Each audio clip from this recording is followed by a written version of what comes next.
निन बिन, वियतनाम की एक ऐसी वैली जहां आपको देखने मिलेंगे ये 25 करोड़ साल से भी ज़्यादा पुराने लाइमस्टोन माउंटेन्स। यहाँ के केव्स के अंदर 30,000 साल से भी पुरानी ह्यूमन सेटलमेंट्स के ट्रेसेस मिले हैं, यानी इन माउंटेन्स के बीच 30,000 सालों से भी पहले इंसान रहा करते थे। ये जगह इतनी खूबसूरत है, यहाँ के ऐसा लगता है कि हम किसी अनरियल से मैजिकल वर्ल्ड में एंटर कर चुके हैं। कहीं यहाँ की इंटरेस्टिंग हिस्ट्री है, कहीं करोड़ों साल पुरानी ये लाइमस्टोन माउंटेन्स, कहीं इन पहाड़ों के बीच से गुजरती ये नदियाँ, और कहीं ये बड़ी बड़ी rice fields. Everything looks just unreal from the top. इतने खूबसूरत व्यूज कि ऐसा लगता है बस इन्हें देखते रहे।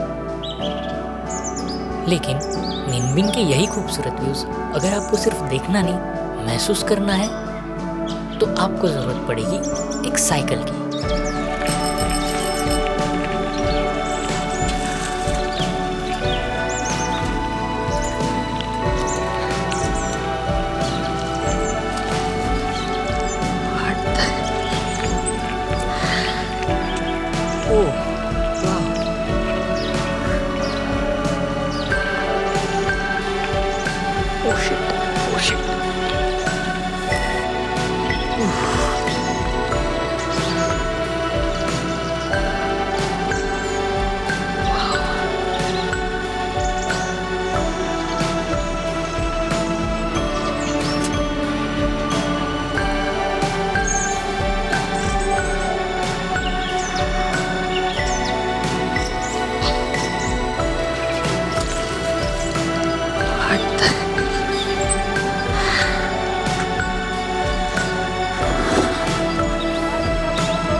Cycle to the village, to the smaller village. हमने ऑलमोस्ट 1 घंटा यहाँ ट्रायंग एंड रिवर साइड के राइस फील्ड्स और माउंटेन्स के बीच साइकिलिंग की। यहाँ के थोड़े विलेजेस भी एक्सप्लोर किए। फिर दोपहर के ऑलमोस्ट 1 बज चुके थे, तो हम निकल गए रेस्टोरेंट में लंच करने।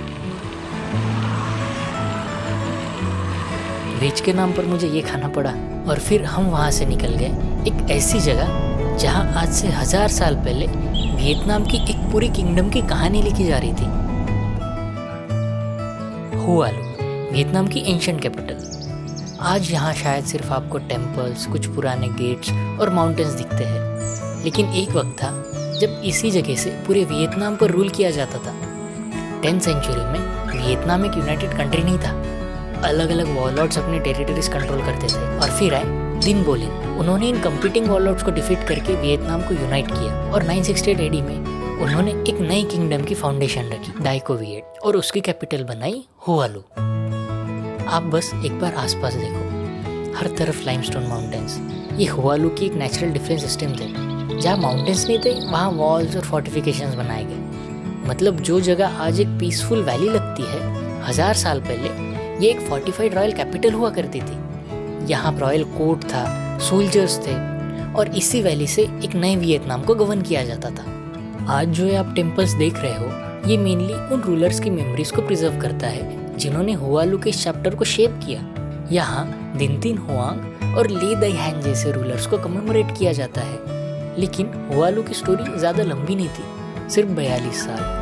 968 से लेकर 1010 तक ये जगह वियतनाम की कैपिटल रही। फिर वियतनाम ग्रो कर रहा था, और एक ग्रोइंग किंगडम के लिए ये ब्यूटीफुल माउंटेन फोर्ट्रेस शायद उतने प्रैक्टिकल नहीं थे। इसीलिए 1010 में ली थाई थॉ ने कैपिटल को यहाँ से मूव करके थांग लॉन्ग ले जाने का डिसीजन लिया, और वही थांग लॉन्ग आज का हैनोई है। तो सोचो, जिस कंट्री में हैनोई एक मॉडर्न कैपिटल है, उसके पॉलिटिकल स्टोरी का एक इम्पोर्टेंट चैप्टर यहीं इन माउंटेन के बीच से शुरू हुआ था।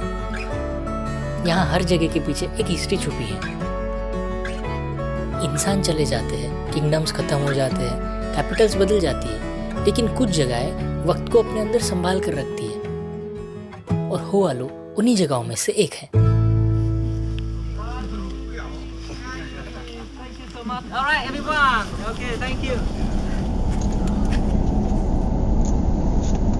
थोड़ी देर बाद बारिश शुरू हो चुकी थी और मेरा हेवी लंच भी हो गया था, और उसी हेवी लंच को डाइजेस्ट करने के लिए अब टाइम था निनबिन के एक सबसे फेमस एक्सपीरियंस का, टैम कॉक की बोट राइड।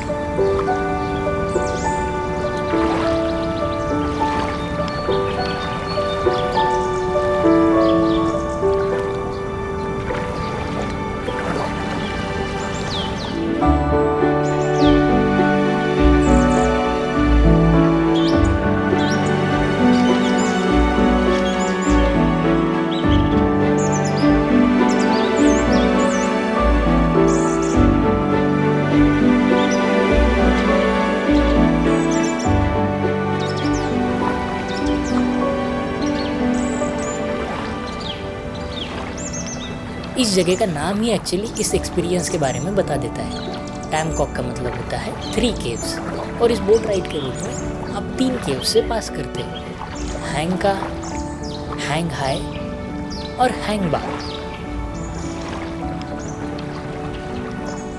थोड़ी बहुत बारिश अभी भी शुरू थी, और जैसे जैसे हम आगे बढ़ने लगे लैंडस्केप धीरे धीरे चेंज होने लगा। रिवर कभी राइस फील्ड से होते हुए गुजरती है, कभी माउंटेन्स के बिल्कुल क्लोज जाती है, और फिर सडनली एक नैरो केव्स के अंदर एंटर कर जाती है।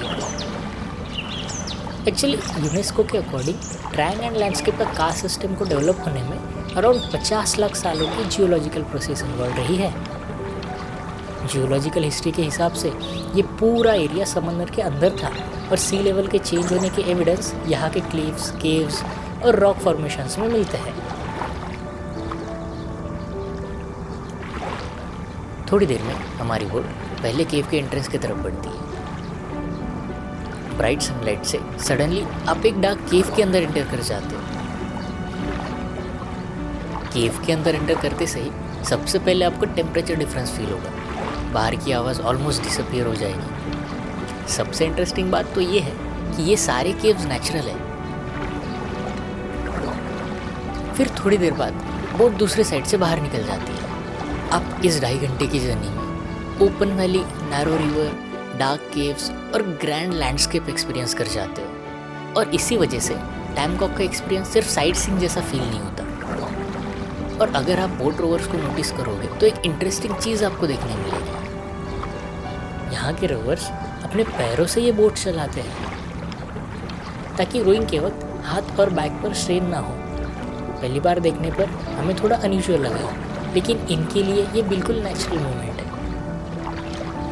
टैम कॉक और पूरे ट्रायंग एंड रीजन की स्टोरी सिर्फ केव्स और माउंटेन्स तक लिमिट नहीं है। इस एरिया में केव्स के अंदर आर्कियोलॉजिकल एविडेंस मिला है जो 30,000 साल से भी ज़्यादा पुराने ह्यूमन एक्टिविटी को शो करता है। और लेटर हिस्ट्री में भी निनबिन का इम्पोर्टेंस कम नहीं हुआ।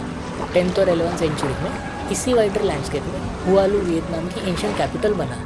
लोकेशन का ऑब्वियस एक एडवांटेज था। ये माउंटेन्स, नैरो वैलीज और डिफ़िकल्ट टेरेन नेचुरली डिफेंसिव थे। आज यहाँ राइस फील्ड है, विलेजेस है, टेम्पल्स है और टूरिस्ट बोट्स भी है। प्रीवियसली मुझे मोआ केव से इस वैली को ऊपर से देखने का एक बेस्ट व्यू तो मिला ही था, लेकिन आज साइकिलिंग करते हुए और इस बोट राइड में जब मैं इस वैली के बीच से गुजरा तो इसका एक्सपीरियंस बिल्कुल अलग था। किसी जगह को ट्रूली याद रखने के लिए उसकी सिर्फ तस्वीर देखना या उसके बारे में एक वीडियो देखना काफ़ी नहीं होता। कभी कभी आपको उस जगह से गुजरना ज़रूरी होता है, उसकी हवाओं को महसूस करना ज़रूरी होता है, उसकी खामोशी सुनना ज़रूरी होता है, और मोस्ट इम्पोर्टेंटली उसे अपनी आँखों से जीना ज़रूरी होता है, क्योंकि कुछ जगह देखी नहीं जाती, महसूस की जाती है। और मेरे हिसाब से निनबिन शायद उन्हीं जगहों में से एक है।